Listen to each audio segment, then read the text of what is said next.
Pintu kaca itu belum sempat kututup rapat ketika suaranya terdengar jelas.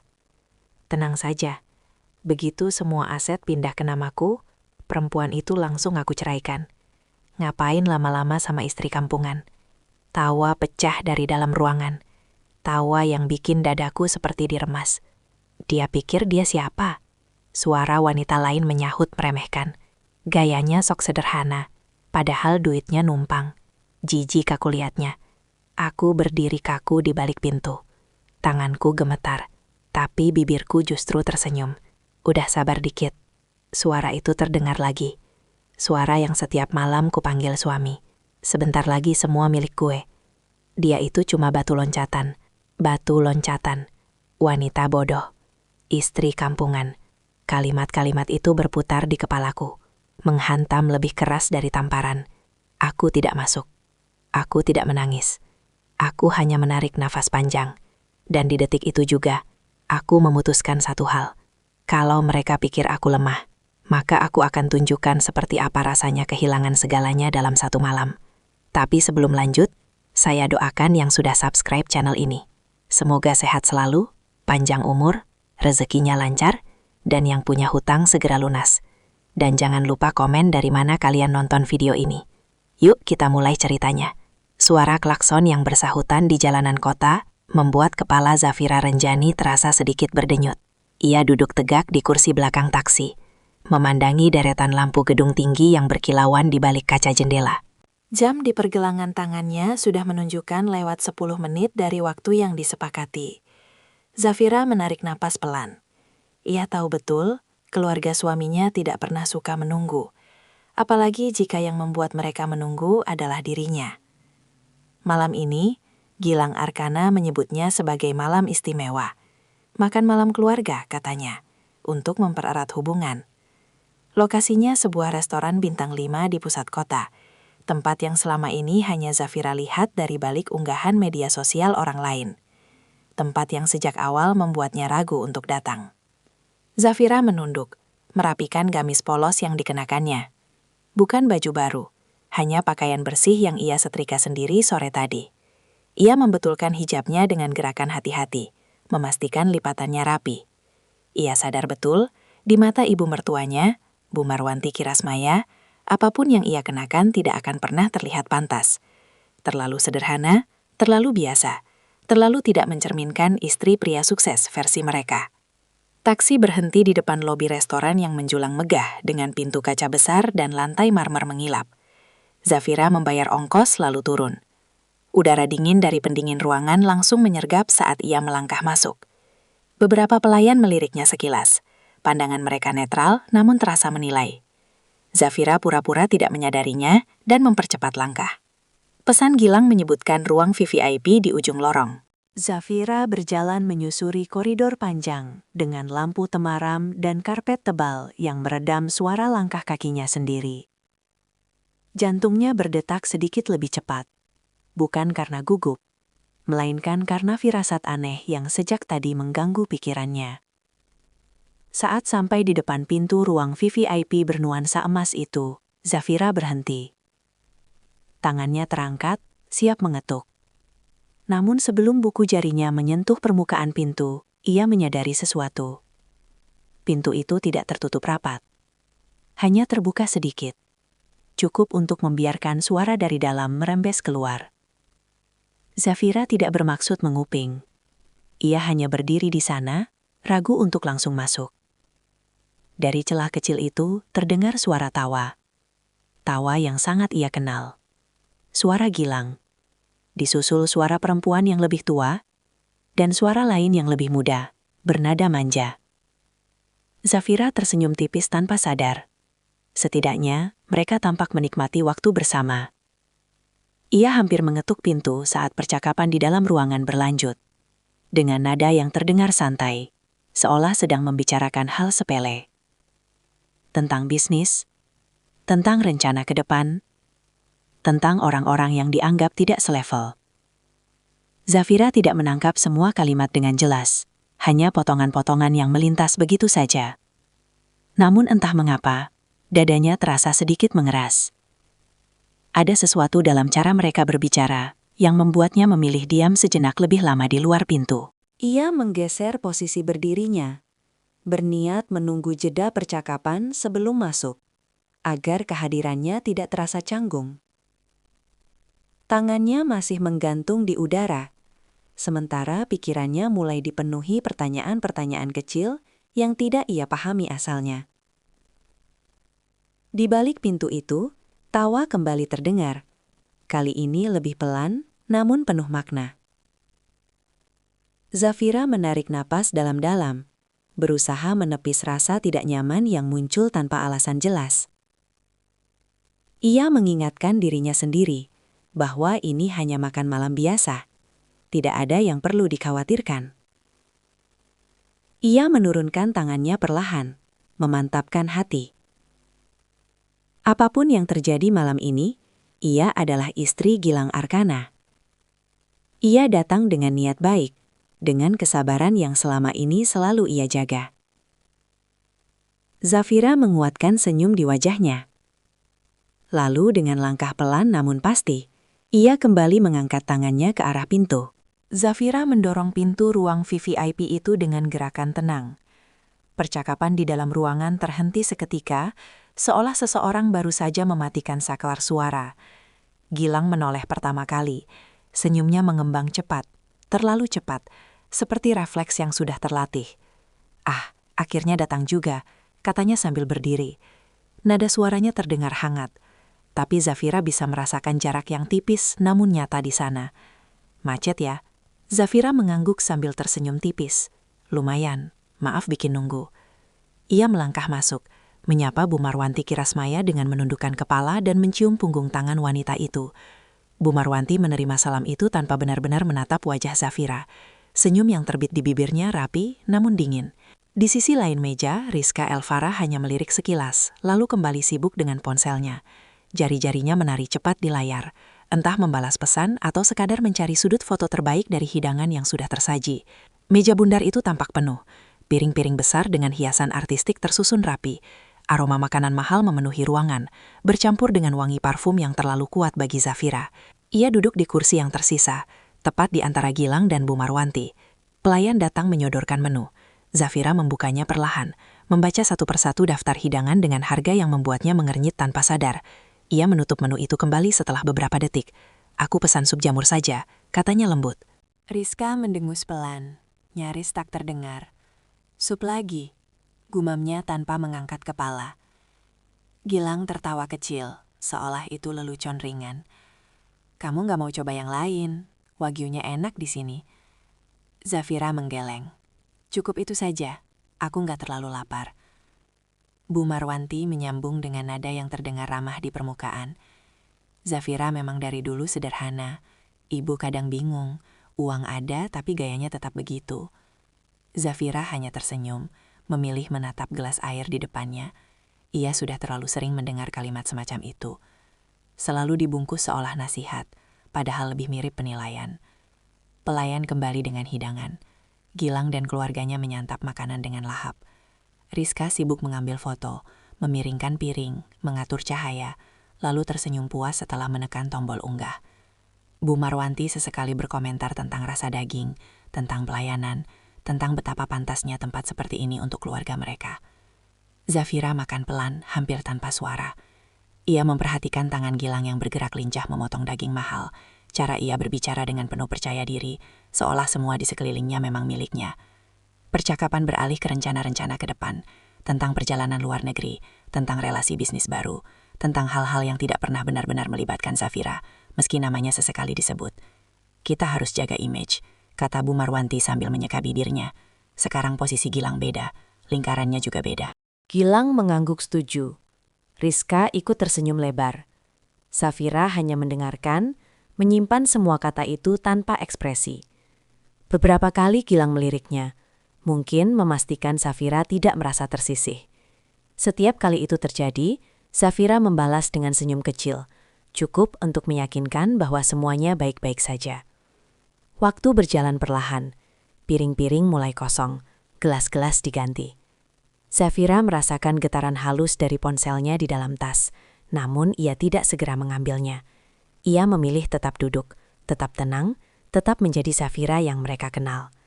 Di balik sikapnya yang terlihat pasif, pikirannya bekerja pelan namun rapi. Ia mencatat sikap, ucapan dan cara mereka memperlakukannya malam itu. Tidak dengan amarah, tidak dengan dendam, melainkan dengan kejernihan yang dingin. Saat pelayan membersihkan meja dan suasana mulai mengendur, Zafira mengangkat wajahnya. "Oh iya," katanya ringan, seolah baru teringat sesuatu. "Aku tadi bilang kan, aku punya kejutan buat Mas Gilang dan keluarga."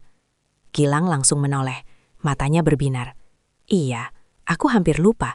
Kejutan apa?" Zafira tersenyum, senyum yang lembut, tenang dan sulit dibaca. "Nanti saja, biar setelah ini. Aku ingin semuanya santai dulu." Ia kembali menunduk, menyendok sisa supnya dengan gerakan pelan. Malam masih panjang, dan Zafira tahu, ini baru permulaan. Suasana di dalam ruang VVIP mulai mengendur seiring piring-piring yang kosong digeser ke tepi meja.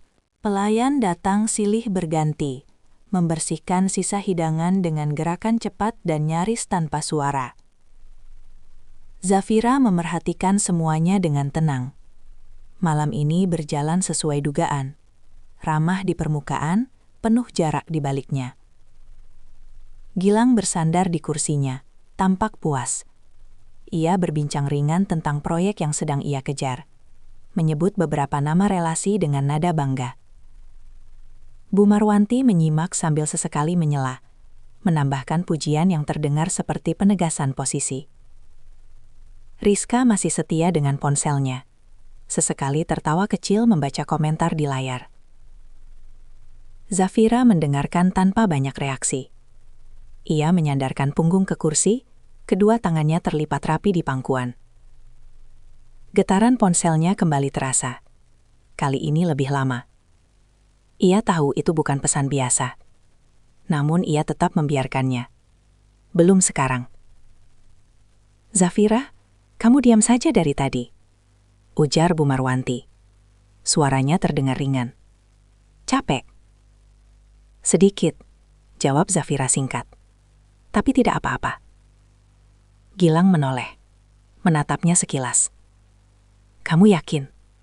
Kalau mau pulang duluan juga tidak masalah." Zafira menggeleng. "Aku baik-baik saja. Lagi pula kita jarang makan bersama begini." Rizka mendongak, tersenyum tipis yang sulit dibaca. "Iya sih, jarang. Biasanya kan sibuk." Zafira membalas dengan senyum kecil. Ia memilih tidak menanggapi lebih jauh. Di dalam kepalanya, kalimat-kalimat sederhana itu tersimpan rapi. Tidak untuk dilawan, hanya untuk diingat. Pelayan terakhir datang membawa daftar pencuci mulut. Bu Marwanti memesan tanpa ragu, memilih menu termahal dengan sikap seolah itu hal biasa. Gilang mengangguk setuju. Rizka menambahkan pesanan minuman tambahan. Zafira menolak halus. "Aku cukup air mineral saja." "Dasar kamu," kata Bu Marwanti sambil tersenyum tipis. "Selalu saja begitu." Zafira tidak menjawab. Ia meneguk airnya pelan, membiarkan percakapan kembali mengalir tanpa kehadirannya. Dalam diam, ia mengamati detil kecil yang selama ini luput ia sadari. Cara Gilang menepuk meja saat tertawa. Cara Bu Marwanti memandang sekeliling ruangan, memastikan siapapun yang lewat tahu posisi mereka. Cara Rizka memiringkan ponsel, mencari sudut terbaik agar kesan mewah tetap terjaga. Waktu bergerak tanpa terasa. Jam dinding di sudut ruangan menunjukkan hampir 1 jam mereka duduk di sana. Zafira menyadari perutnya sudah terasa penuh meski ia tidak banyak makan. Bukan karena makanan, melainkan karena suasana. Ia mengambil ponselnya, menatap layar sebentar. Sebuah nama muncul di notifikasi. Zafira membaca pesannya sekali, lalu mematikan layar tanpa balasan. Bibirnya membentuk garis tipis. Semua berjalan sesuai rencana. Hanya saja ia tidak ingin tergesa. Gilang menyandarkan sikunya ke meja. "Ngomong-ngomong soal kejutan tadi," katanya santai. "Aku jadi penasaran. Dari tadi kamu bilang nanti. Bu Marwanti ikut menoleh. "Iya, ibu juga penasaran. Kejutan apa?" Zafira mengangkat wajahnya. Tatapannya tenang, nyaris lembut. Sesuatu yang sederhana, jawabnya, tapi penting. Rizka tertawa kecil. Kok jadi serius? Karena memang perlu waktu, ujar Zafira ringan. Aku tidak mau terburu-buru. Gilang mengangguk, tampak tidak terlalu memikirkannya. Ya sudah, kita tunggu saja. Pelayan datang lagi. Kali ini membawa map kecil berisi pagihan yang diletakkan di meja samping, belum diserahkan. Gilang meliriknya sekilas, lalu kembali berbincang tentang rencana akhir pekan. Suaranya terdengar santai, penuh keyakinan. Zafira memperhatikan map itu tanpa ekspresi. Ia menyesap air mineralnya sekali lagi, lalu meletakkan gelas dengan hati-hati. Malam ini masih panjang. Ia tidak terburu-buru membuka apapun. Ia tahu, kejutan yang baik bukan yang datang dengan ledakan, melainkan yang menunggu waktu paling tepat untuk muncul. Zafira menyandarkan punggungnya kembali, menatap wajah-wajah di seberangnya dengan senyum yang tetap terjaga. Ia membiarkan mereka merasa nyaman. Untuk sementara. Pelayan kembali memasuki ruang VVIP dengan langkah teratur. Kali ini membawa dessert yang tersaji rapi di atas piring porselen putih. Aroma manis coklat dan vanila menyebar, menutup sisa aroma hidangan utama. Gilang tampak semakin santai. Ia bersandar di kursinya, mengendurkan kancing manset seolah malam itu benar-benar miliknya. Bu Marwanti menyendok pencuci mulut dengan wajah puas. Tempat ini memang tidak pernah mengecewakan, katanya sambil mengangguk pelan. Pantas jadi langganan. Rizka hanya mengangguk sambil sesekali menyesap minumannya. Perhatiannya terpecah antara meja dan ponsel, seperti biasa. Ia tampak sibuk membalas komentar, sesekali tersenyum kecil membaca pujian yang masuk. Zafira mengamati semuanya tanpa tergesa. Ia tidak ikut mencicipi dessert. Sendoknya tetap utuh di atas piring. Tangannya lebih sibuk merapikan tas kecil di samping kursinya, memastikan ponsel berada di posisi mudah dijangkau. Percakapan mulai bergeser, dari makanan ke rencana-rencana jangka pendek. Gilang membahas pertemuan bisnis besok pagi, menyebut soal dokumen yang perlu ditandatangani, soal peluang baru yang katanya akan mempercepat langkah mereka ke level berikutnya. Besok aku mungkin pulang agak malam, kata Gilang sambil melirik Zafira sekilas. Ada beberapa hal yang harus dibereskan. Zafira mengangguk pelan. Tidak apa-apa. Bu Marwanti tersenyum samar. Namanya juga laki-laki sibuk. Kamu harus maklum. Zafira membalas dengan senyum yang tetap rapi. Tentu, Bu. Kalimat-kalimat itu terdengar biasa, terlalu biasa. Namun Zafira menangkap sesuatu di balik nada Gilang. Bukan kebohongan. Lebih seperti keyakinan berlebihan bahwa semuanya berada di bawah kendalinya. Ponsel Zafira kembali bergetar. Kali ini ia tidak menunggu lama. Ia mengangkat layar sedikit, membaca pesan singkat yang masuk. Hanya satu baris. Singkat, tegas. Matanya tidak berubah. Hanya sudut bibirnya yang bergerak nyaris tak terlihat. Ia menyimpan ponsel kembali. Zafira? Panggil Gilang. Kamu yakin tidak mau apa-apa lagi? Dari tadi cuma minum air. Aku sudah cukup, jawab Zafira lembut. Aku lebih suka melihat kalian menikmati. Rizka tertawa kecil. Istri idaman banget ya, Mas? Katanya sambil melirik Zafira sekilas. Tidak banyak minta. Gilang ikut tersenyum, meski senyumnya terasa mekanis. Iya, Zafira memang begitu. Zafira tidak menanggapi. Ia menatap jam di pergelangan tangannya sebentar, lalu kembali menatap meja. Di dalam kepalanya, ia menghitung sesuatu yang tidak terlihat oleh siapapun di ruangan itu. Pelayan datang lagi. Kali ini hanya untuk memastikan apakah ada tambahan pesanan. Bu Marwanti menggeleng. Begitu pula Gilang. Pelayan mengangguk sopan dan mundur. Keheningan tipis menyusup di antara mereka. Tidak canggung, tapi terasa seperti jeda sebelum sesuatu berpindah arah. Oh ya, kata Zafira akhirnya, memecah suasana. Nadanya ringan, hampir santai. Tadi Mas Gilang sempat tanya soal kejutan kan? Gilang mengangkat alisnya. Iya, aku kira kamu sudah lupa. Belum, jawab Zafira. Aku hanya ingin semuanya selesai dulu. Aku tidak ingin mengganggu. Bu Marwanti menatapnya dengan sorot mata ingin tahu. Kejutan apa sih? Dari tadi ibu penasaran. Zafira tersenyum. Sebentar lagi. Ia berdiri perlahan dari kursinya. Gerakannya tenang, tidak tergesa. Aku mau ke toilet sebentar. Setelah itu, kita bisa lanjut. Gilang mengangguk tanpa curiga. Ya sudah, jangan lama-lama. Zafira mengambil tasnya, lalu melangkah keluar dari ruang VVIP. Begitu pintu tertutup di belakangnya, ekspresi di wajahnya berubah tipis. Bukan marah, bukan sedih. Lebih seperti seseorang yang baru saja memastikan pijakan sebelum melangkah lebih jauh. Di lorong yang sunyi itu, Zafira berhenti sejenak. Ia mengeluarkan ponselnya dan membuka pesan terakhir. Ia membaca ulang, lalu mengetik balasan singkat. Selesai. Ia menyimpan kembali ponsel itu ke dalam tas. Napasnya tetap stabil. Langkahnya tetap ringan saat ia berjalan menuju arah yang berlawanan dari toilet. Malam ini belum berakhir.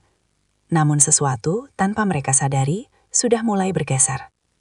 Zafira kembali ke ruang VVIP dengan langkah yang sama tenangnya seperti saat ia keluar. Tidak ada perubahan mencolok pada raut wajahnya.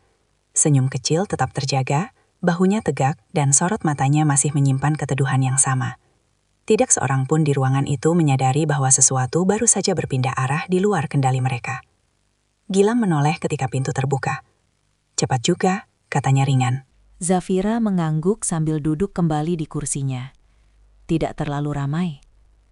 Bu Marwanti mengamati Zafira sejenak, seolah mencari sesuatu yang berubah. Namun setelah tidak menemukan apapun yang bisa dikomentari, ia kembali menyendok dessert terakhirnya. Rizka meletakkan ponsel di meja. Kita sudah lama di sini. Kalau sudah selesai, mending langsung pulang saja. Sebentar, kata Gilang sambil mengangkat tangan. Aku minta bil dulu. Pelayan yang sejak tadi menunggu di luar segera masuk dan meletakkan map kecil berisi tagihan di hadapan Gilang. Gerakannya sopan, tanpa ekspresi berlebihan. Gilang menerima map itu dengan satu tangan, lalu menutupnya kembali tanpa melihat isi di dalamnya. Gesek saja seperti biasa, katanya santai. Ia merogoh dompetnya dan mengeluarkan sebuah kartu hitam mengilap. Kartu itu diletakkan di atas meja dengan gerakan yang nyaris teatrikal. Bu Marwanti tersenyum kecil, sementara Rizka mengirik kartu itu dengan tatapan bangga. Zafira memandang pemandangan itu tanpa komentar. Tangannya terlipat rapi di pangkuan. Wajahnya tetap netral. Pelayan menerima kartu tersebut dan membawa mesin pembayaran mendekat. Gilang bersandar, menyilangkan tangan di dada. Percakapan ringan masih berlanjut. Tentang rencana akhir pekan, tentang tempat yang ingin mereka kunjungi berikutnya. Mesin berbunyi singkat. Pelayan mengernyitkan dahi, lalu mencoba sekali lagi. Gilang masih belum memperhatikan. Bu Marwanti sibuk mengusap bibirnya dengan tisu. Bunyi itu terdengar lagi. Kali ini sedikit lebih lama. Pelayan menatap layar mesin dengan ragu. Maaf pak, katanya hati-hati. Kartunya tidak bisa diproses. Gilang tertawa kecil. Coba lagi, mungkin mesinnya. Pelayan mengangguk dan mencoba kembali. Bunyi yang sama terdengar. Hening mulai merayap, tipis namun terasa. Aneh, gumam Gilang. Ia mengulurkan tangan, menyerahkan kartu lain. Pakai yang ini. Pelayan menerima kartu kedua. Mencoba, hasilnya sama. Rizka mulai menegakkan tubuh. Kenapa? Bu Marwanti melirik Gilang. Ada apa? Pelayan menarik napas kecil. Semua kartu ini statusnya tidak aktif, Pak. Kata-kata itu melayang di udara lebih lama dari seharusnya. Gilang menatap pelayan itu dengan sorot mata tidak percaya. Tidak mungkin, tadi siang masih bisa dipakai.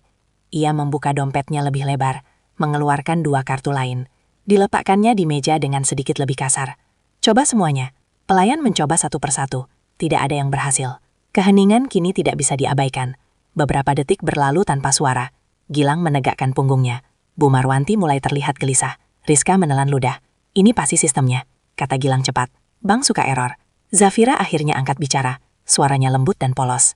Mas, bukannya kemarin Mas yang bilang semua kartu dan rekening sudah Mas pegang? Dompetku juga sudah Mas simpan kan? Gilang menoleh tajam.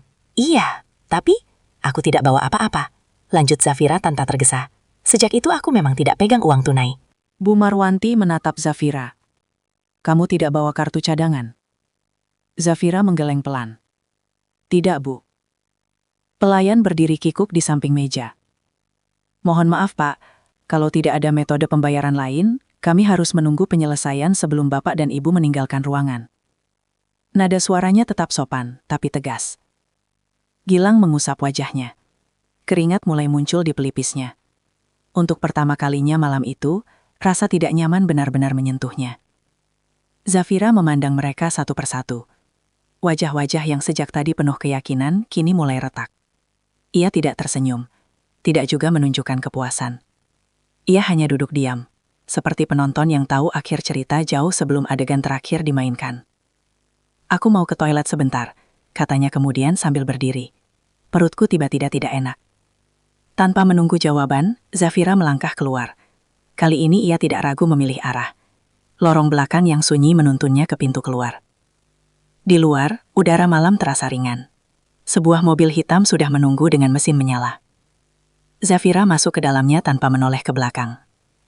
Di meja VVIP, suasana berubah menjadi semakin sunyi. Dan malam, perlahan, mulai menunjukkan wajah aslinya. Ruang VVIP itu terasa berbeda setelah Zafira pergi. Bukan karena kursinya kosong, melainkan karena sesuatu yang tak terlihat ikut menghilang bersamanya. Gilang duduk kaku, memandangi map tagihan yang masih terbuka di meja. Angka-angka di dalamnya seolah menatap balik, dingin dan tak kenal kompromi. Bu Marwanti menggeser kursinya sedikit, lalu berdehem. "Ini pasti salah sistem," katanya, berusaha terdengar tenang. "Restoran besar begini sering bermasalah." Rizka mengangguk cepat, meski sorot matanya gelisah. "Iya mas, coba minta mereka cek ulang." Gilang mengangguk, lalu menatap pelayan yang masih berdiri sopan di samping meja. "Mas, coba ulangi sekali lagi. Pakai mesin lain kalau perlu." Pelayan itu tersenyum tipis, profesional. Ia memberi isyarat pada rekannya, lalu mesin pembayaran diganti. Proses diulang dengan kartu yang sama.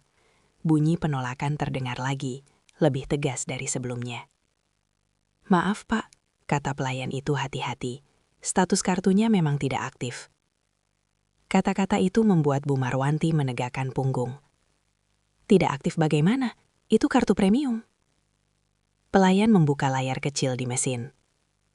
Di sistem tertulis, akses diblokir oleh pemilik utama. Gilang tercekat. "Pemilik utama?" ulangnya. Ia meraih ponsel, menekan layar, lalu mengernyit. Tidak ada sinyal. Ia mengusap pelipisnya, mencoba tetap terlihat berwibawa. "Baik, tunggu sebentar." Ia berdiri dan melangkah ke sudut ruangan, mencoba menelepon dengan ponsel lain. Nada sambung tidak berhasil. Rizka ikut bangkit, berdiri di sampingnya, wajahnya mulai pucat. "Mas, ini serius?" bisiknya. Gilang tidak menjawab. Ia menatap layar ponsel kosong itu lebih lama dari perlu, seolah berharap sesuatu berubah dengan sendirinya. Bu Marwanti mulai terlihat tidak sabar.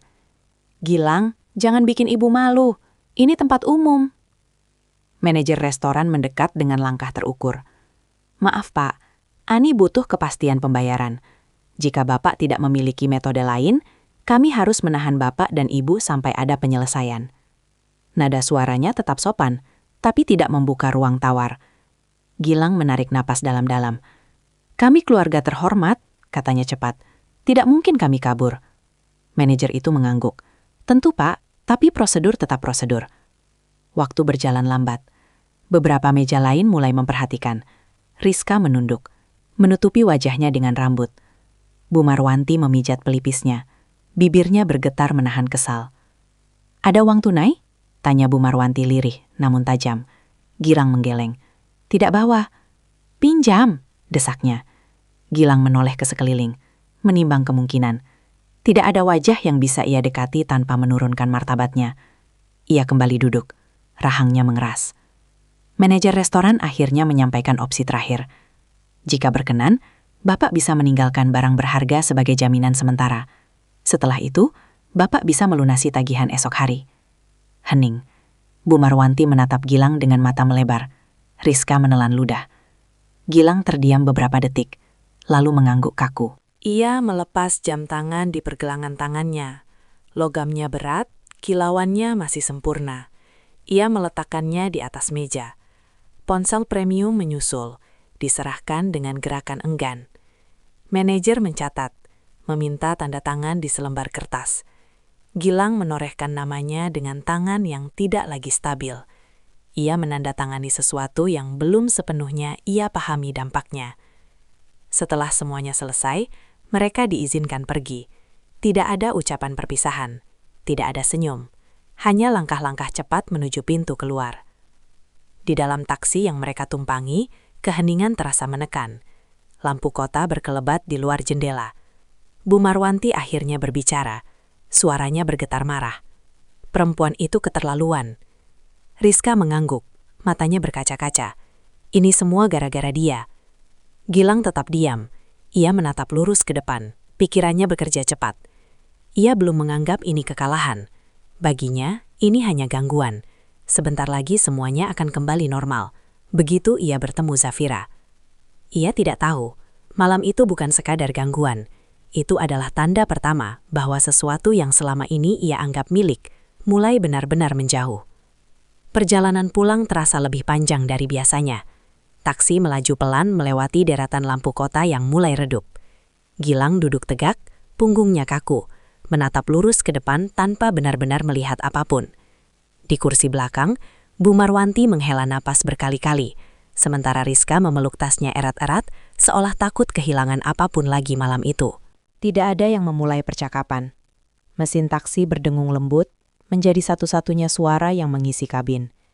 Gilang membiarkan keheningan itu bertahan.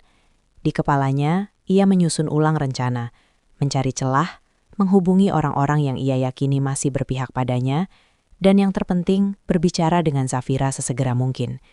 Ia masih yakin semua ini bisa diluruskan. Taksi akhirnya berbelok memasuki kawasan perumahan elit tempat mereka tinggal. Pepohonan berjajar di kiri kanan jalan, lampu taman menyala dengan jarak teratur. Gilang merasakan sedikit kelegaan. Rumah itu selalu memberinya rasa aman, tempat ia bisa mengendalikan situasi. Saat mobil mendekati gerbang utama, Gilang memberi isyarat pada sopir untuk berhenti sejenak. Biasanya, palang otomatis akan terangkat setelah sensor membaca kartu akses penghuni. Kali ini tidak. Lampu indikator berkedip merah, diikuti bunyi singkat yang menandakan penolakan. "Pak, kartunya tidak terbaca," kata sopir taksi ragu. Gilang mengernyit. "Coba maju sedikit." Sopir mengikuti instruksi. Hasilnya sama, palang tetap tertutup. Bu Marwanti mencondongkan tubuh ke depan. "Kenapa berhenti? Sudah sampai kan?" "Gerbangnya tidak buka, Bu," jawab sopir. Gilang membuka jendela dan melambaikan tangan ke arah pos keamanan. Seorang petugas keluar, langkahnya terukur. Gilang mengenalnya. Wajah yang selama ini ramah, sering ia sapa dengan anggukan singkat. "Malam, Pak," kata Gilang datar. "Mesinnya bermasalah." Petugas itu berhenti di dekat jendela, menatap Gilang tanpa senyum. "Maaf, Pak, bukan mesinnya." Gilang menegakkan bahu. "Lalu?" "Akses Bapak sudah dinonaktifkan," jawab petugas itu dengan suara tenang. Kata-kata itu membuat Rizka terdiam. Bu Marwanti menahan napas. Gilang tertawa kecil, singkat. "Tidak lucu. Buka saja." Petugas itu menggeleng pelan. Ia mengangkat sebuah map tipis dari pos. "Kami menerima instruksi resmi sore tadi. Mulai pukul 6, Bapak, Ibu Marwanti, dan Saudari Rizka tidak diizinkan memasuki area ini." "Instruksi dari siapa?" Suara Gilang meninggi. Petugas itu membuka map dan memperlihatkan selembar surat. Nama Zafira tercatat jelas di bagian bawah, lengkap dengan tanda tangan dan cap resmi pengelola kawasan. Gilang membaca cepat. Dadanya mengeras. "Ini rumah saya," katanya. Suaranya bergetar tipis. "Saya suaminya." "Status kepemilikan rumah ini atas nama perusahaan," jawab petugas itu tetap tenang. "Hak tinggal Bapak bersifat fasilitas, dan fasilitas itu telah dicabut." Bu Marwanti membuka pintu taksi dengan gerakan tergesa. "Ini tidak masuk akal. Barang-barang kami masih di dalam." "Untuk barang pribadi akan diatur kemudian," kata petugas itu singkat. "Mohon Bapak dan Ibu segera meninggalkan area." Beberapa mobil di belakang mulai membunyikan klakson. Tak sabar menunggu gerbang dibuka. Gilang merasakan panas merambat ke wajahnya. Ia menatap rumah megah di kejauhan. Lampunya menyala terang. Tampak utuh dan tenang. Seolah tidak terusik oleh apapun. Sopir taksi berdehem. Pak, bagaimana? Gilang menutup mata sesaat. Ia kembali masuk ke dalam mobil, memberi alamat lain dengan suara rendah. Taksi berbalik arah, meninggalkan gerbang yang tetap tertutup rapat. Di dalam kabin, Bu Marwanti mulai berbicara tanpa henti. Suaranya bercampur marah dan panik. Rizka menunduk. Jemarinya gemetar di atas ponsel yang kini tidak lagi terasa berguna. Gilang tetap diam. Ia menatap jalanan yang kembali gelap. Untuk pertama kalinya malam itu, ia merasakan sesuatu yang belum pernah ia akui sebelumnya. Bukan marah, bukan malu, melainkan kehilangan kendali. Dan itu membuatnya gelisah. Pagi datang tanpa memberi jeda. Cahaya matahari menyusup melalui celah tirai tipis kamar Hotel Melati yang sempit, menyentuh wajah Gilang Arkana yang terjaga lebih awal dari biasanya. Bau apak bercampur sisa parfum murahan membuatnya mengernyit. Ia duduk di tepi ranjang, memandangi ruangan kecil yang terasa tidak pantas untuk dirinya. Di sudut kamar, Bu Marwanti Kirasmaya masih terlelap dengan wajah kusut. Rizka Elvara berguling pelan di kasur, ponselnya tergeletak tanpa daya di dekat bantal. Gilang bangkit, merapikan kemeja yang ia kenakan semalam. Tidak ada waktu untuk mengeluh. Baginya, hari ini adalah hari untuk membalik keadaan. Ia percaya satu hal, apapun yang terjadi di luar rumah, di kantor ia masih memiliki kendali. Jabatan, tanda tangan, dan akses operasional masih ada di tangannya. Setidaknya, itu yang ia yakini. Setelah mandi singkat dengan air dingin, Gilang keluar dari kamar tanpa membangunkan ibu dan adiknya. Ia menuruni tangga hotel, melewati resepsionis yang memandangnya datar, lalu memanggil taksi. Sepanjang perjalanan menuju gedung perkantoran, ia menyusun kalimat yang akan ia ucapkan jika bertemu Zafira Renjani. Tegas, tapi tetap berwibawa, tidak emosional.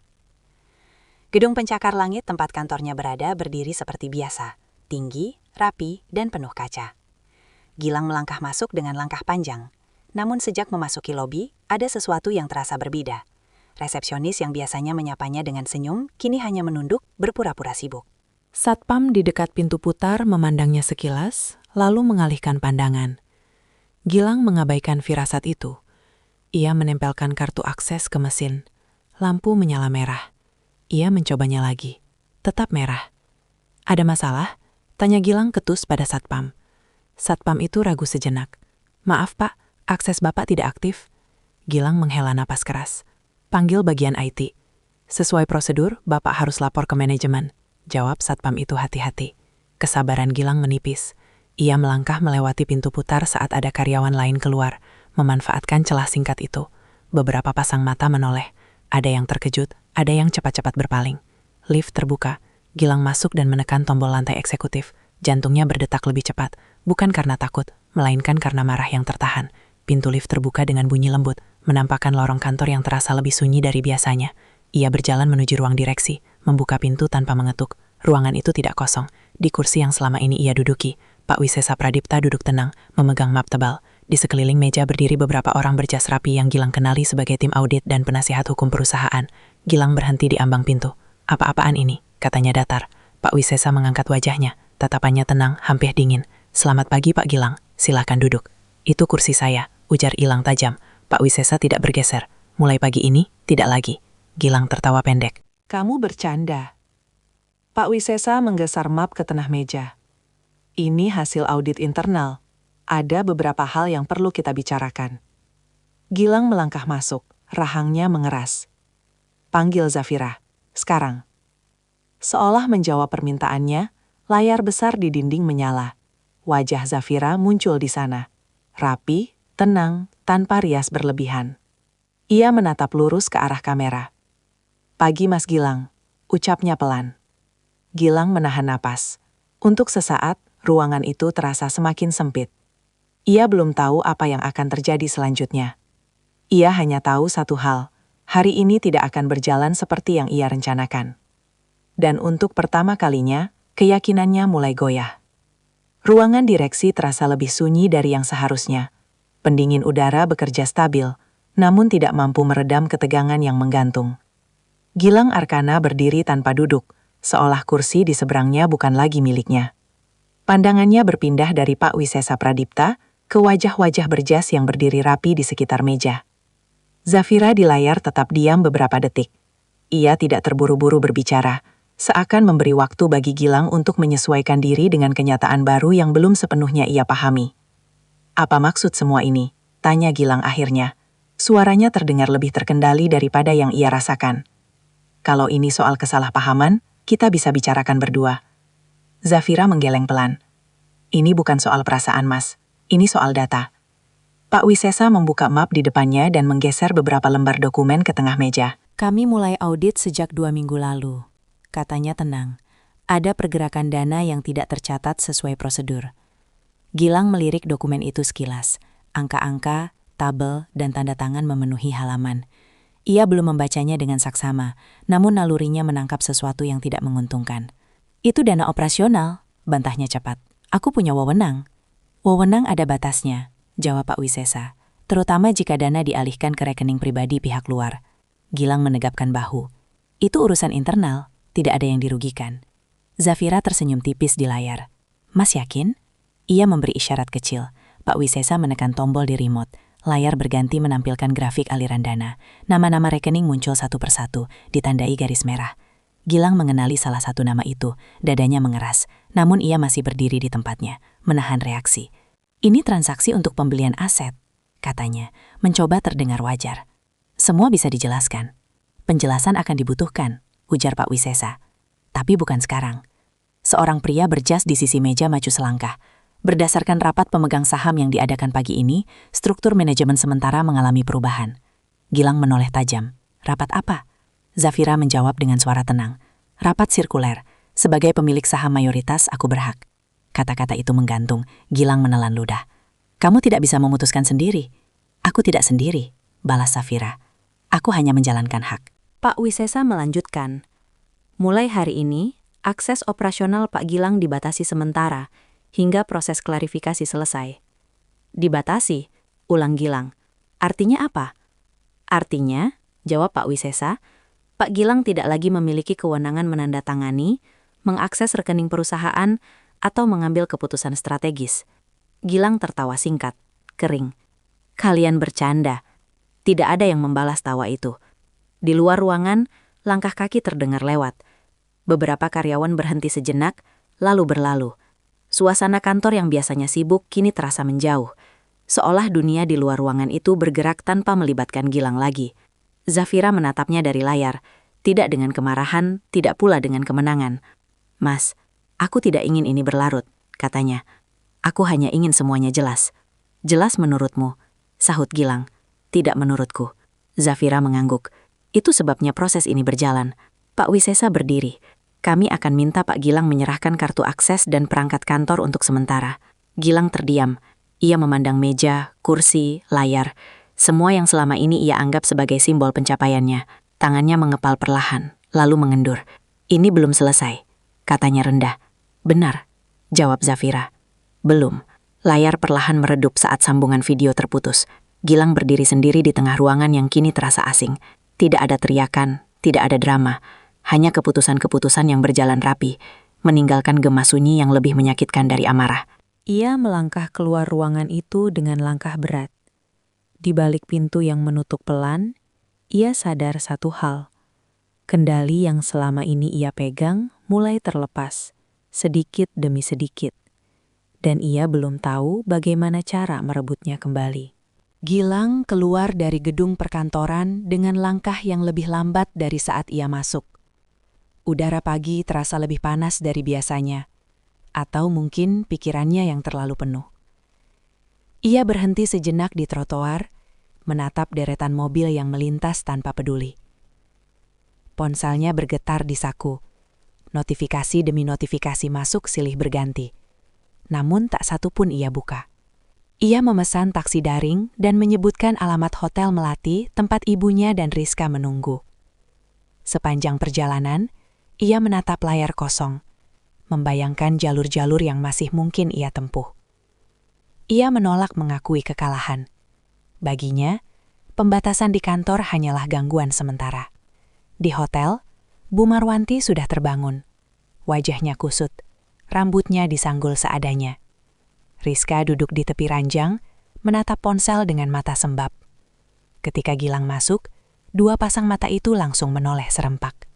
"Bagaimana?" tanya Bu Marwanti tanpa basa-basi. Gilang menaruh tas kerjanya di lantai.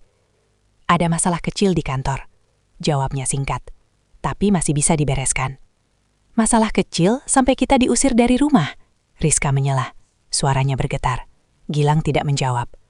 Ia membuka kerah kemejanya, lalu duduk di kursi plastik yang berderit ketika diduduki. Ruangan sempit itu membuatnya sulit bernafas.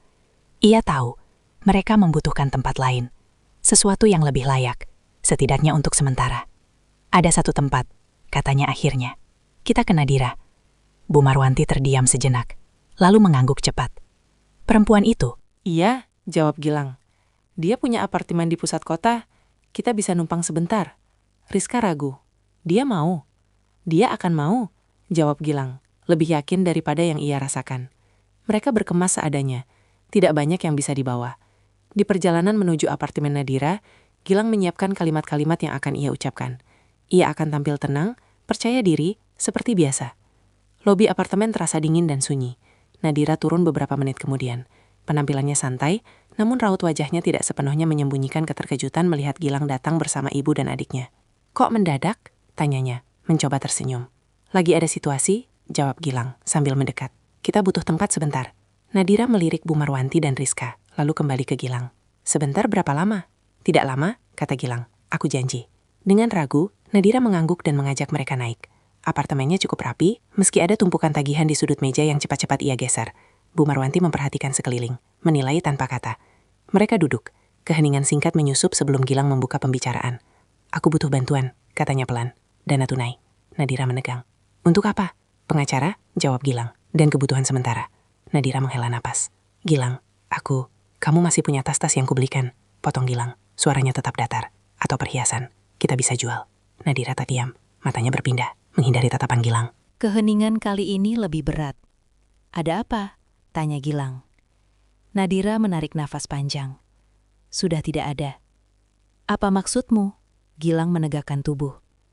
"Semua sudah terjual," jawab Nadira lirih. "Aku punya utang." Kata-kata itu jatuh satu persatu, menghantam perlahan. Bu Marwanti mendesah kesal. Rizka menutup mulutnya, tak percaya. "Utang apa?" Gilang bertanya. Nadanya mulai berubah. Nadira tersenyum pahit. "Utang yang tidak bisa kutunda." Gilang bersandar, menatap langit-langit apartemen. Untuk pertama kalinya hari itu, ia kehabisan kata. Tempat yang ia anggap sebagai pegangan terakhir, ternyata rapuh. Di ruangan itu ia menyadari satu hal yang tak ingin ia terima. Lingkaran yang selama ini ia banggakan mulai runtuh. Bukan karena satu pukulan, melainkan karena satu persatu pintu tertutup. Dan ia belum tahu, pintu mana lagi yang masih bisa ia ketuk. Apartemen itu terasa lebih sempit ketika senyap mengendap. Gilang duduk di ujung sofa. Kedua tangannya terlipat, menatap lantai marmer yang dingin. Bu Marwanti berdiri di dekat jendela, mengamati kota dari ketinggian dengan raut tak sabar. Rizka memilih diam, memeluk bantal, seolah benda empuk itu satu-satunya yang masih memberinya rasa aman. Nadira bergerak ke dapur, menuang air ke gelas. Tangannya sedikit bergetar. Ia menaruh gelas di meja tanpa suara, lalu bersandar sebentar, menarik nafas panjang. "Kita cuma perlu waktu," kata Gilang akhirnya, memecah keheningan. Nadanya terdengar tenang, meski matanya lelah. "Setelah semuanya beres, aku akan ganti." Nadira tidak segera menjawab. Ia menatap gelas air, lalu menoleh ke Gilang. "Aku tidak bilang tidak mau bantu," katanya pelan. "Aku cuma tidak punya apa yang kamu minta." Bu Marwanti berdehem. "Kamu bilang tidak ada perhiasan, lalu tas-tas itu kemana?" Nadira menunduk. "Sudah terjual." "Semua?" tanya Rizka, suaranya kecil. "Iya," jawab Nadira singkat. Gilang menghela napas, lalu berdiri. Ia berjalan ke rak kecil di sudut ruangan, membuka laci, Menemukan tumpukan surat yang diselipkan Asal.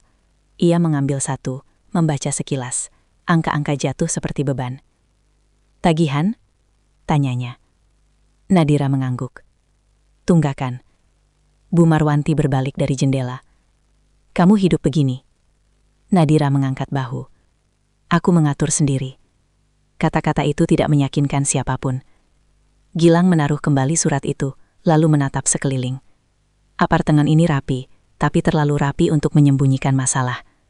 Tidak ada foto keluarga, tidak ada barang yang benar-benar menetap. Seolah tempat ini hanya persinggahan, bukan rumah. "Ada satu hal lagi," kata Nadira tiba-tiba. Ia berjalan ke pintu, memastikan kunci terpasang, lalu kembali. "Manajemen sudah kirim surat peringatan." "Peringatan apa?" tanya Gilang. "Penyegelan," jawab Nadira lirih. "Kalau aku tidak melunasi, mereka bisa datang kapan saja." Kata itu menggantung. Bu Marwanti memejamkan mata. Rizka menelan ludah. "Berapa?" tanya Gilang. Nadira menyebut angka. Gilang tidak bereaksi, tapi rahangnya mengeras. Angka itu tidak kecil.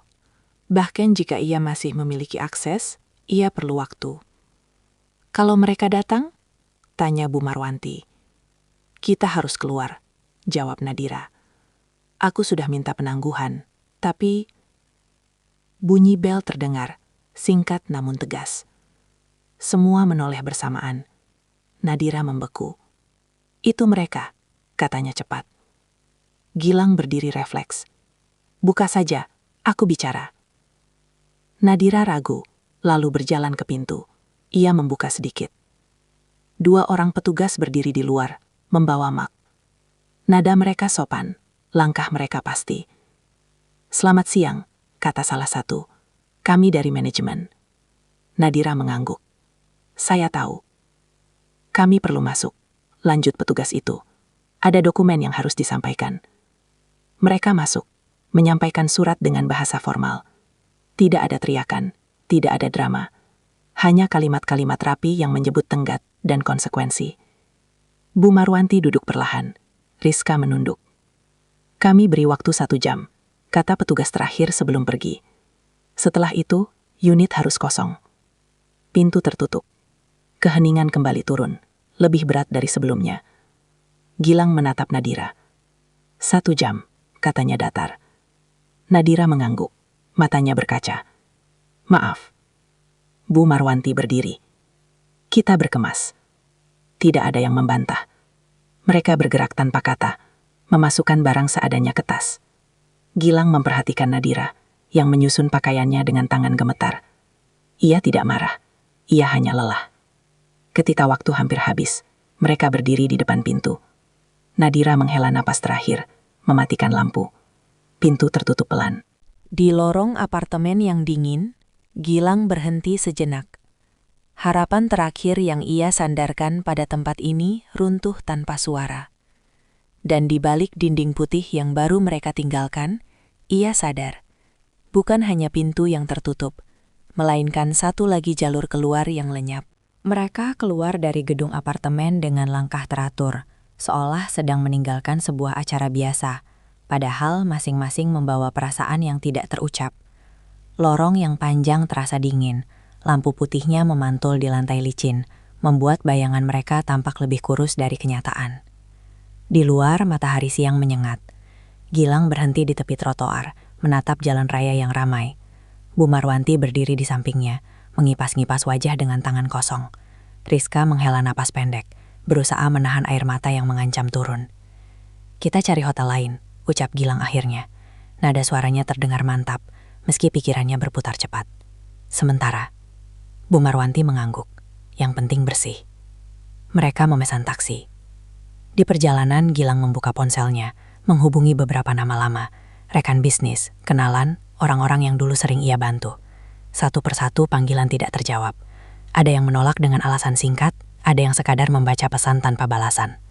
Rizka memperhatikan layar ponsel kakaknya. "Tidak ada yang angkat." "Jam kerja," jawab Gilang singkat. Taksi berhenti di depan sebuah hotel kelas menengah. Bangunannya rapi, lobi terlihat terang. Gilang masuk lebih dulu, berbicara dengan resepsionis. Percakapan berlangsung singkat. terlalu singkat. "Maaf Pak," kata resepsionis itu sopan. "Kami hanya menerima pembayaran di muka." Gilang mengangguk, mengucapkan terima kasih, lalu keluar. Bu Marwanti menatapnya penuh tanya. Gilang menggeleng kecil. Mereka kembali ke taksi. Hotel berikutnya sama. Dan yang ketiga. Setiap kali, alasan berbeda, hasilnya sama. Pembayaran di muka, kartu, deposit. Di dalam taksi, keheningan terasa lebih berat. Gilang menatap keluar jendela, melihat kota yang terus bergerak tanpa menunggu siapapun. "Kita ke rumah saudara," kata Bu Marwanti pelan. Gilang ragu sejenak, lalu menyebutkan alamat kerabat jauh. Rumah itu terletak di pinggiran kota. Perjalanan memakan waktu lebih lama, memberi Gilang kesempatan untuk menyusun kalimat. Ia tidak suka meminta. Rumah itu sederhana, dengan pagar besi yang mulai berkarat. Seorang perempuan paruh baya membuka pintu. Ekspresinya terkejut melihat Gilang berdiri di ambang. "Mas Gilang?" katanya ragu. "Iya, Tante," jawab Gilang. "Kami numpang sebentar." Perempuan itu mempersilahkan mereka masuk. Ruang tamu sempit, tapi bersih. Mereka duduk. Obrolan pembuka berlangsung canggung. Gilang menjelaskan situasi secara singkat, memilih kata-kata netral. "Aku mengerti," kata perempuan itu akhirnya. "Tapi rumah ini kecil." "Kami tidak lama," jawab Gilang cepat. Perempuan itu mengangguk, namun sorot matanya tidak sepenuhnya yakin. Setelah beberapa menit, ia berdiri. "Aku buatkan minum." Saat perempuan itu ke dapur, seorang pria keluar dari kamar belakang. Tatapannya tajam. Ia menyapa singkat, lalu duduk berhadapan dengan Gilang. "Masalahmu sudah sampai ke sini," katanya tanpa basa-basi. Gilang menegang. "Maksudnya?" "Orang-orang sudah dengar," jawab pria itu. Kami tidak mau ikut terseret. Bu Marwanti menarik napas. Rizka menunduk. "Kami keluarga," kata Gilang. Pria itu mengangguk. "Justru itu, kami harus jaga jarak." Perempuan itu kembali membawa minum. Ia meletakkan gelas, lalu berkata pelan, "Kalian bisa istirahat sebentar. Tapi malam ini, sebaiknya cari tempat lain." Kalimat itu disampaikan tanpa emosi, namun jelas. Gilang mengangguk. Ia tidak berdebat. Mereka pamit tak lama kemudian. Di luar, sore mulai turun. Langit berubah warna. Jingga pucat bercampur abu-abu. Di trotoar, Bu Marwanti duduk sejenak. "Kita kemana sekarang?" Gilang tidak langsung menjawab. Ia menatap jalan yang mulai lengang. Pilihan semakin sedikit. "Ada satu lagi," katanya akhirnya. "Kita jual sesuatu." "Apa?" tanya Rizka. Gilang menoleh. "Perhiasan lama." Bu Marwanti terdiam. Ia tahu apa yang dimaksud Gilang. Ia mengangguk pelan. Tanpa banyak bicara, mereka berjalan menyusuri jalan kecil menuju pusat perbelanjaan di dekat situ. Langkah mereka tidak tergesa. Tapi pasti, ini bukan rencana besar. Hanya upaya bertahan. Di kejauhan, lampu toko mulai menyala. Gilang menatap cahaya itu dengan perasaan campur aduk. Jalan yang ia lalui semakin menyempit. Tapi ia masih berjalan. Dan untuk saat ini, itu saja yang bisa ia lakukan. Pusat perbelanjaan itu tidak seramai biasanya. Lampu-lampu etalase menyala terang, memantulkan bayangan mereka di lantai mengilap. Gilang berjalan di depan. Bu Marwanti mengikutinya dengan langkah pendek. Sementara Rizka tertinggal setengah langkah di belakang. Tidak ada yang berbicara. Keputusan sudah diambil, meski tak satu pun merasa nyaman. Mereka berhenti di depan sebuah toko perhiasan tua yang namanya masih dikenal orang-orang lama. Etalasenya rapi, dijaga 2 kamera kecil di sudut atas. Gilang mendorong pintu kaca. Bunyi lonceng kecil terdengar, nyaring di ruangan yang tenang. Seorang pegawai menyambut dengan senyum profesional. "Ada yang bisa dibantu?" Bu Marwanti mengeluarkan kotak beludru dari tasnya. Tangannya gemetar saat meletakkannya di atas meja kaca. Pegawai itu mengenakan sarung tangan putih, membuka kotak dengan hati-hati. Kilau emas dan batu bening memantul di bawah lampu. "Barang bagus," katanya singkat. Saya panggilkan penaksir. Mereka menunggu. Gilang memperhatikan sekeliling. Dinding dipenuhi sertifikat. Foto-foto lama pemilik toko dengan pelanggan penting. Ia mencoba membaca wajah orang-orang di sana. Apakah mereka mengenalinya? Penaksir datang. Seorang pria berambut abu-abu dengan kaca pembesar.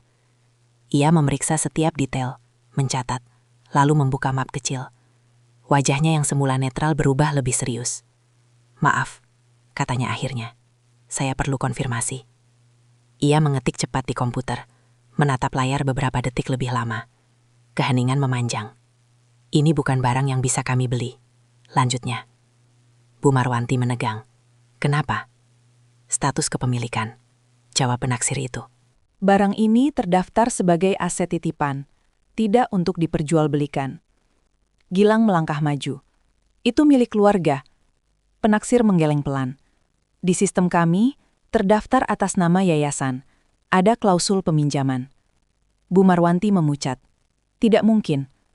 Kalau dipaksakan," tambah penaksir itu, "sistem akan memberi notifikasi." Kata-kata itu membuat udara terasa lebih berat. Gilang menghela napas, memberi isyarat pada ibunya untuk mengambil kembali kotak itu. "Kami tidak jadi," katanya singkat. Mereka keluar tanpa menoleh. Di lorong mal, langkah mereka menjadi lebih cepat. Bu Marwanti memeluk kotak itu erat, seolah benda tersebut bisa lepas begitu saja. "Dia sudah menyiapkan ini," gumam Gilang. Rizka menatapnya. "Kak, lalu apa lagi?" Gilang tidak menjawab. Mereka berhenti di area parkir. Mobil yang biasa mereka gunakan terparkir di sudut. Gilang membuka pintu, duduk di kursi pengemudi. Ia menatap setir beberapa detik, lalu menyalakan mesin. Baru beberapa meter melaju, layar di dashboard berkedip. Sebuah peringatan muncul. Mesin kehilangan tenaga. Gilang menginjak pedal gas, tapi responsnya tertahan. "Ada apa?" tanya Bu Marwanti. "Tidak tahu," jawab Gilang cepat. Mobil melambat, lalu berhenti. Gilang mencoba menyalakan ulang. Tidak ada reaksi. Rizka menoleh keluar jendela, panik. "Di sini," katanya lirih. Belum sempat Gilang turun, sebuah kendaraan derek berhenti tak jauh dari mereka. Dua petugas turun, membawa tablet. Wajah mereka datar. "Pak Gilang Arkana?" tanya salah satu. "Iya," jawab Gilang. "Kami dari pihak leasing." Lanjut petugas itu. "Unit ini ditarik karena status kepemilikan dibatalkan." Gilang terdiam. Sekarang, jawab petugas itu. Bu Marwanti turun lebih dulu. Suaranya meninggi, namun tidak mengubah apapun. Proses berjalan cepat, rapi. Mobil mereka diderek tanpa drama. Mereka berdiri di tepi area parkir dengan tas seadanya. Angin sore berembus, membawa debu tipis. Gilang menatap kendaraan yang menjauh, lalu menunduk.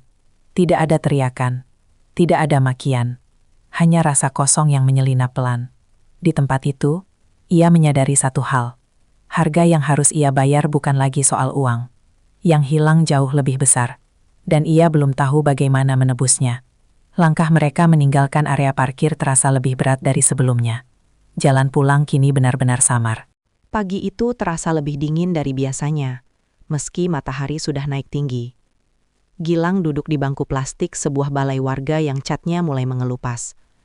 Di depannya, sebuah meja lipat dipasang seadanya, dengan kain polos menutupinya. Bu Marwanti duduk di sisi kanan. Wajahnya dibuat setua mungkin oleh garis kelelahan yang tidak lagi disembunyikan. Rizka duduk di sisi kiri, menunduk, memainkan ujung lengan bajunya. Di sudut ruangan, beberapa orang mulai berdatangan.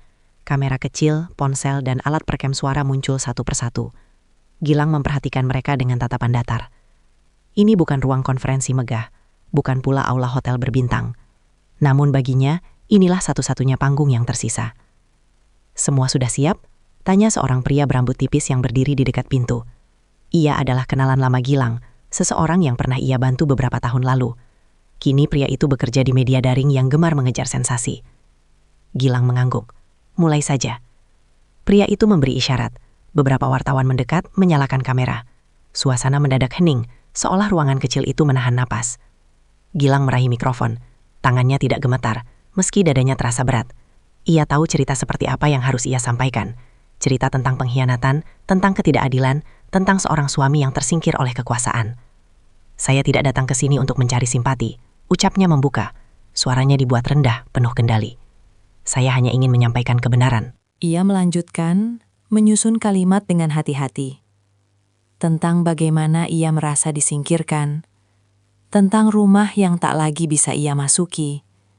Tentang pekerjaan yang tiba-tiba menjauh. Ia tidak menyebut detail, hanya garis besar yang cukup untuk menggugah rasa iba. Bu Marwanti sesekali menyeka mata. Rizka tetap menunduk, membiarkan kesunyian menjadi bagian dari cerita. Beberapa wartawan mengangguk, mencatat. Kamera terus merekam. "Apa yang Anda harapkan dari pernyataan ini?" tanya seseorang. Gilang menarik napas. "Keadilan," jawabnya singkat. "Dan ruang untuk bicara." Ia merasa, untuk pertama kalinya sejak kemarin, ada sedikit kendali kembali di tangannya. Panggung ini kecil, tapi cukup. Ia melirik pria berambut tipis itu, yang mengangguk tipis, seolah berkata semuanya berjalan sesuai rencana. Namun, tepat saat Gilang hendak mengakhiri pernyataannya, lampu di ruangan itu berkedip. Sebuah proyektor yang sejak tadi mati tiba-tiba menyala sendiri. Cahaya putih menembak dinding belakang, membuat beberapa orang menoleh. "Ada apa ini?" tanya seseorang. Layar menampilkan gambar statis sesaat, lalu berubah. Rekaman video muncul, jernih, stabil. Tanggal dan waktu tertera jelas di sudut bawah. Gilang menoleh perlahan. Dadanya menegang. Di layar, tampak sebuah ruang keluarga yang ia kenal. Suara muncul menyusul, jelas, tanpa distorsi. Percakapan yang terlalu akrab untuk disangkal. Wajah Bu Marwanti di layar tampak berbeda, keras, penuh tuntutan. Suara Gilang sendiri terdengar ringan, seolah tidak memikirkan konsekuensi. Ruangan balai warga itu mendadak sunyi. Kamera-kamera beralih arah, bukan lagi ke wajah Gilang, melainkan ke layar. "Ini apa?" Suara Gilang terdengar lebih keras dari yang ia inginkan. Video berlanjut, berpindah ke potongan lain. Dokumen, grafik, rekaman suara. Semua tersaji rapi, tanpa narasi berlebihan, cukup fakta. Beberapa wartawan saling pandang, bisik-bisik mulai terdengar. Wajah-wajah yang tadi menunjukkan simpati, kini berubah menjadi kebingungan. Gilang merasakan telapak tangannya dingin. Ia menoleh ke arah pria berambut tipis itu. Namun pria itu justru menatap layar dengan mata membelaskan, seolah baru pertama kali melihatnya. Proyektor terus menyala, tidak ada yang mematikannya. Di tengah ruangan yang kian gaduh, Gilang berdiri terpaku. Panggung yang ia kira bisa ia kendalikan perlahan beralih arah. Dan untuk pertama kalinya hari itu, ia menyadari, cerita yang ia siapkan mungkin bukan satu-satunya cerita yang akan didengar publik. Babak ini belum berakhir, namun arah angin mulai berubah, dan Gilang berdiri tepat di tengah pusarannya. Balai warga itu perlahan kembali sunyi.